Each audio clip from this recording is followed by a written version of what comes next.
चापलूसी है, बुज़दिली है या हसद है, अदल नहीं है। अत्सनाउ बेअक्सर मिनल इस्तिहकाक मलकुन व तक़सीर अनिल इस्तिहकाक इयुन और हसद।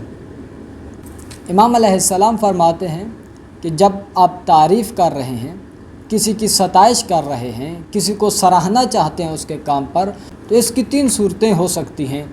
या तो आप उसकी इतनी तारीफ़ कर रहे हैं, इतनी बढ़ा चढ़ा कर तारीफ़ कर रहे हैं जितना उसका हक़ नहीं है, उसके हक़ से ज़्यादा तारीफ़ कर रहे हैं।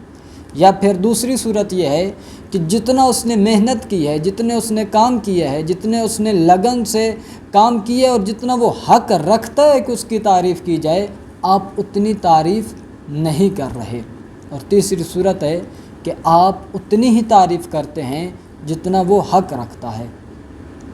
तो ये जो पहली सूरत है कि आप जब तारीफ़ कर रहे हैं तो हद से बढ़ा देते हैं, बहुत ज़्यादा तारीफ़ करते हैं, उसके हक़ से ज़्यादा तारीफ़ कर रहे हैं, तो इसको इमाम फरमाते हैं ये चापलूसी है।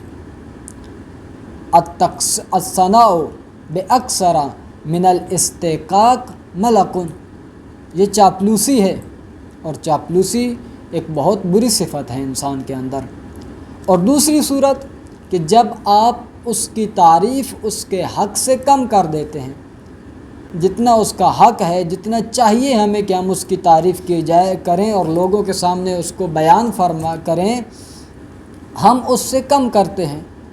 तो इस सूरत में इमाम फरमाते हैं कि इस इंसान के अंदर 2 बीमारियों में से एक बीमारी ज़रूर है। जो किसी को उसके हक़ के मुताबिक बयान नहीं करता, उसकी तारीफ़ नहीं करता, या तो ये बुज़दिल है कि लोगों के सामने खुल कर किसी की हिमायत नहीं कर सकता, किसी के साथ खड़ा नहीं हो सकता, लोगों के सामने किसी की तारीफ़ नहीं कर सकता बुज़दिली की वजह से। या फिर इससे बढ़कर ख़तरनाक बीमारी इसके अंदर है और वो है हसद की बीमारी। या तो फिर ये हसद में मुब्तला है, तो इस हसद की बीमारी की वजह से ये लोगों के सामने उस तीसरे फ़र्द की, इस हक़ रखने वाले फ़र्द की तारीफ़ नहीं करता। और तीसरी सूरत है कि इंसान बिल्कुल जो उसका हक़ है उसके मुताबिक उसकी तारीफ़ करे, तो ये ऐने अदल है।